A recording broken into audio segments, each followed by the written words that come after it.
Nita Ben, हम वापस आपसे आपके परिवार के बारे में पूछेंगे। आपके परिवार में धर्म का चलन कितना है, पूजा पाठ कैसे होती है, या गॉड की फॉलोइंग का रूप क्या है? आप और महादेव भाई थोड़ा हमें बताएं कि ताकि गुजरात के कंटेम्पररी फैमिलीज ये देखें कि ऐसा जीवन भी मुमकिन है।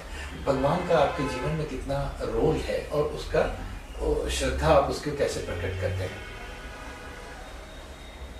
Please feel free to join in Mahadev भाई। हमारे घर में कोई मैंने कभी कोई मूर्ति नहीं देखी। हमारे घर में कोई भगवान की मूर्ति या कोई पूजा का स्थान या कुछ नहीं है। कभी हमेशा दिया करना, अगरबत्ती करना या कुछ कोई व्रत या कुछ ऐसा कुछ हम लोग कुछ भी नहीं करते। करवा चौथ भी नहीं, कुछ भी नहीं। और उसके बावजूद महादेव भाई की सेहत तो बिल्कुल अच्छी है। हाँ, बिल्कुल अच्छी है। तो सबको हम बताते भी हैं। जैसे मेरी शादी हुई तो सिंदूर बिहार में एकदम जरूरी, इतनी सारी चूड़ियां पहनना एकदम जरूरी, जो मैं कुछ भी नहीं करती थी।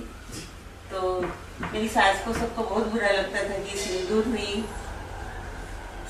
नहीं लगाती है तो क्या, तो नहीं लगाती थी। बहुत संघर्ष भी जरा होता था कि ये से कैसे होगा, लेकिन सिंदूर नहीं लगाती हूँ तो भी महादेव तो अभी भी जिंदा ही और बहुत लंबी जीवन जरूर जिएंगे जी। हाँ, तो कोई हमारे घर में कोई नहीं है। बच्चों को भी कोई कभी किसी आदत भी नहीं है, यानी ऐसा उन लोगों को ऐसा। जब आपको कठिन लम्हात आते हैं और सबके जीवन में आते हैं तो किसकी तरफ मुंह मोड़ते हैं? मुझे कहा जाता है कि भगवान इसलिए जरूरी है कि जब हमारे ऊपर कठिनाइयाँ आती हैं, हम संघर्ष में डूबे होते हैं, हर तरफ से रास्ते बंद दिखाई देते हैं, तब एक रास्ता खुलता होता है और वो उसका नाम है भगवान। आपके लिए वो कौन सी खिड़की है? जब भगवान की खिड़की बंद है तो कौन सी खिड़की है? लेकिन है तो भगवान ही। ऐसे नहीं कोई जो जिसको कहते हैं कर्म कांड करते हैं कि पूजा करना, वो सब वो कुछ नहीं करते हैं, लेकिन कभी कुछ भी तो हो भगवान। ऐसे तो हे माँ, ऐसे तुरंत माँ का ही नाम याद आता है। हाँ, लेकिन फिर भी है भगवान, ऐसा तो यानी होता तो है भगवान। मैंने काका से पूछा था कि काका, अगर हम धर्म पे चले नहीं, एक पर्टिकुलर धर्म या स्क्रिप्चर को फॉलो न करें, तो सच और झूठ, सही और गलत का फैसला कैसे करें, डिस्टिंक्शन कैसे करें? महादेव भाई, आप काका के साथ भी काम किया आपने और आपके अपने अनुभव में टूक में हमें बताइएगा कि नौजवानों को, आपके अपने बच्चे हैं तो इसी तरह और बच्चे ये प्रोग्राम देखेंगे, तो उन्हें सच और झूठ में अंतर कैसे करें? फिर वो कौन सी राह पकड़े, कौन सी बात को गलत माने? तो ये मुदिता का, नीरज का कि परवरिश इस तरह से हुई है कि अपना जो एक सेंस, उससे वो कल्चर बन गया है, वो फर्क कर सकते हैं। उनका ये इसके पैरामीटर्स हैं, अच्छाई के, बुराई के, उनके पास ये है। जैसे जब मुदिता छोटी थी तो जब बच्चे रोते हैं, सुलाना होता है, तो सब लोरी सुलाते हैं। अब मुझे तो लोरी कोई मालूम नहीं, इसलिए तो मैं तो आंदोलनों में जिया हूँ, तो वो क्रांति गीत गा गा के ही उसको सुलाया। अच्छा। तो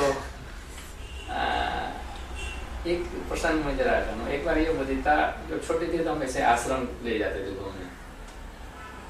तो अब आश्रम तो यहाँ आश्रम में रहते हैं, आश्रम का ये भाग है, लेकिन उस जमाने में वो मुदिता को लगता था कि गांधी जी वास्तव में हुए नहीं है, कहानियों की चीज है। हाँ, इससे पहले आपने मुदिता से, नीरज से पूछा था कि आपको ऐसा कुछ नहीं हुआ कि हमको ये चाहिए, ऐसा इन लोगों के बारे में कभी हुआ नहीं। जैसे एक मोटरसाइकिल ये अभी इसको कॉलेज के लिए दिया, तो ये हम लोगों ने कहा, ये इसने नहीं कहा कि हमको मोटरसाइकिल चाहिए।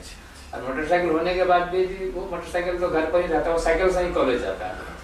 और कॉलेज में सब लोग, हमारे जो ड्राइवर है संस्था का, वो उसको कहता है कॉलेज का लड़का साइकिल लेके जाएगा।